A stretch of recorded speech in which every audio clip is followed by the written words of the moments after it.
So this is kind of a random aside, but I'm just playing with this and I'm realizing that there's actually a really great demonstration of the Leidenfrost effect here, where you can see how the surface is so hot that if I drip a little tiny bit of water onto it, that water, rather than, you know, immediately boil, it kind of floats on the surface, basically because it's actually suspended by a very thin layer of steam. So what I should actually be able to do is, I just take a bit of wire. Well, I'm actually not too sure what this will do. But you can see how that's not boiling. Whoops. I can't hold the wire still enough. You can see how it's not boiling, it's actually floating above the surface. So you see something very similar if you dump out liquid nitrogen. So what's going on is there's a very thin layer of steam that's effectively causing it to float above the surface. And this is, if I remember correctly, called the Leidenfrost effect. I think it was the guy who described it. But, you know, this surface is 300 degrees Celsius.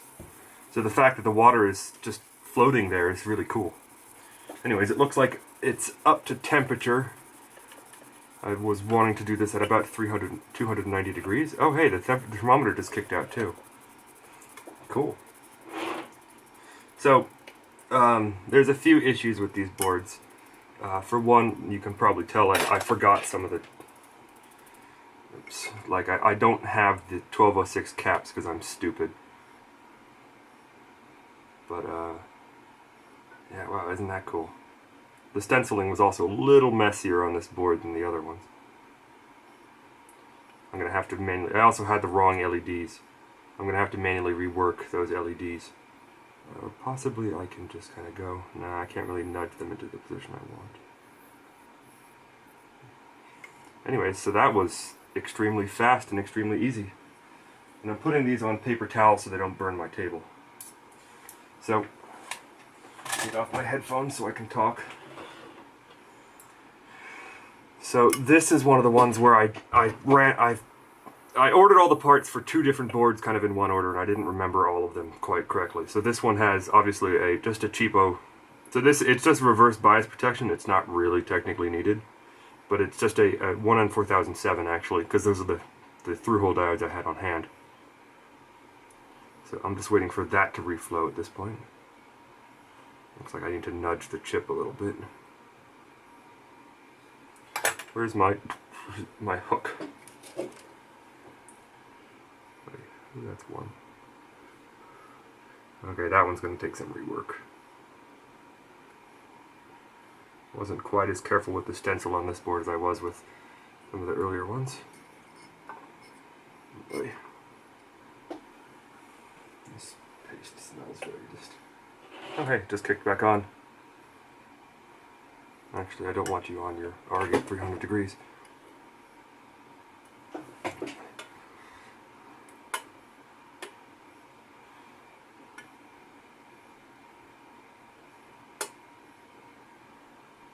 Man, isn't that cool to watch? Look, it self-centers and everything. Yeah, like I didn't order this transistor either. Yeah, I'm gonna have to hit this with some wick. Wait, did the diode reflow? Yes, it did. But I'm okay with that.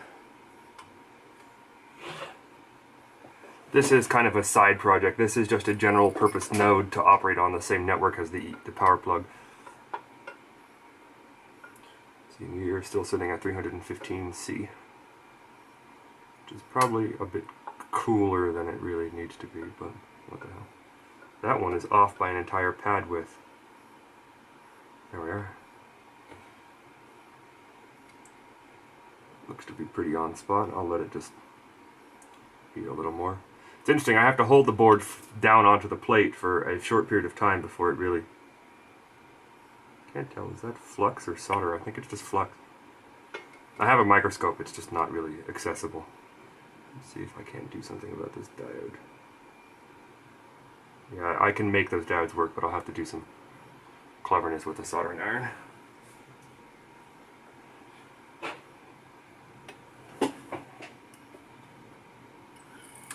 Man, this is really efficient. I just have to hold the board down until the board kind of heats through. We're cooling down again, we're at 308. See? Just warms up and everything self-centers. Ah, it's so cool looking.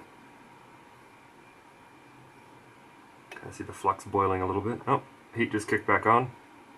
793 watts, so much for 1 kilowatt rated. Oh, just turned back off again. Turn it up a little bit. It looks like the thermostat in this thing actually seems to be fairly effective. I'm not sure.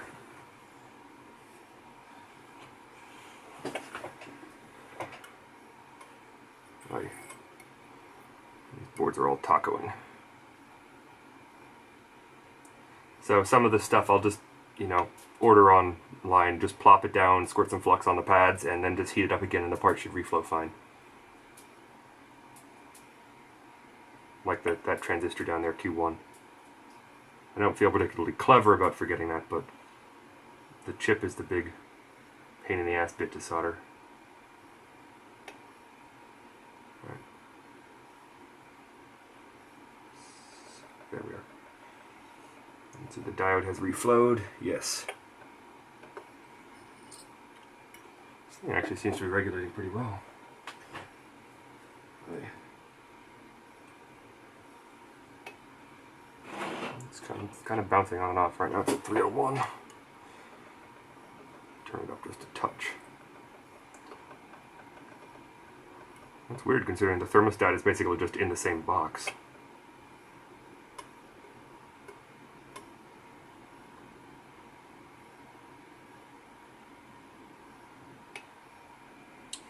So I was definitely a little more sloppy with the placement on this board just because from the last board's behavior I was fairly confident I could get away with it, and it looks like that's panning out as an accurate assessment.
Okay, so that's all 15 NRF node boards.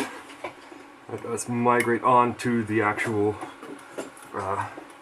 9 remaining EE plug boards, or power plug boards. Still don't know what to call them.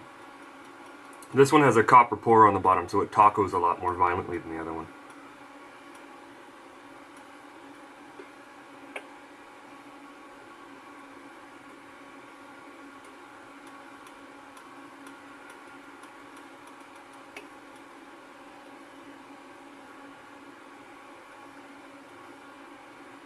Looks like we're reflowed.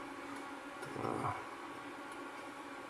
going to just nudge the IC a little bit.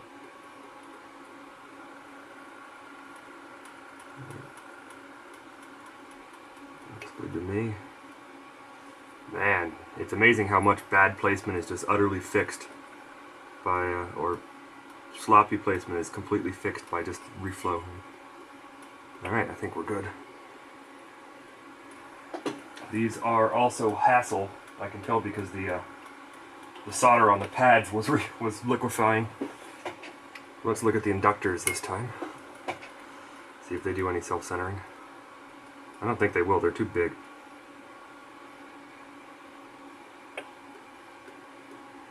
We're up to 313 degrees, but it's stable. It's drifting a little bit.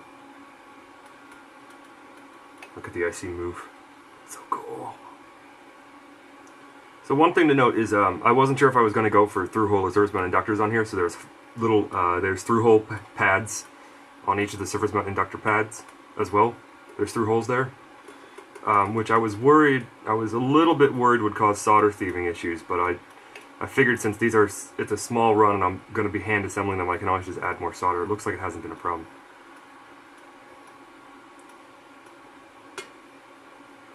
Incidentally, this is when the dental pick type thing comes in great. Because this thing is freaking hot, I can't have my hands over it.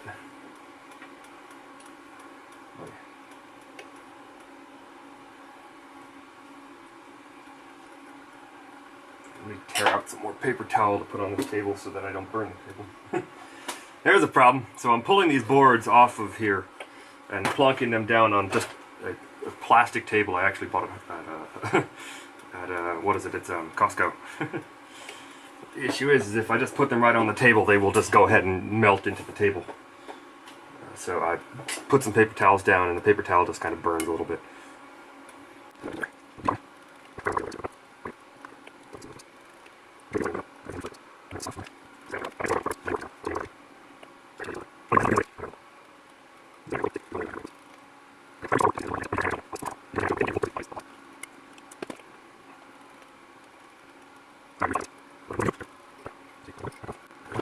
Let's flip around and look at the other end.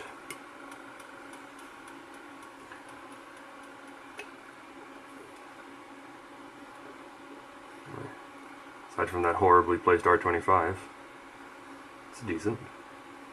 But you know what? It doesn't matter because it fixes itself. Oh yeah! That's the shit right there.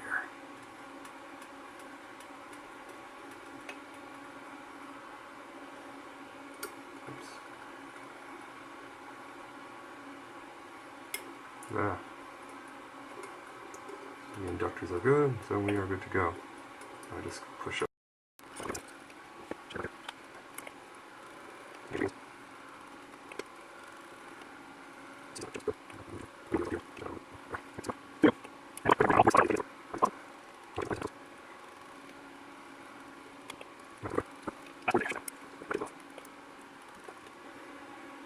Oh, fuck, looks like we had it. Hey!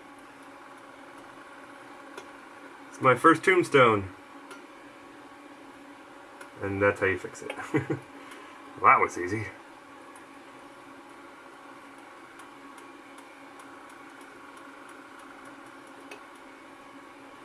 Looks like we are good to rock and roll, bitches.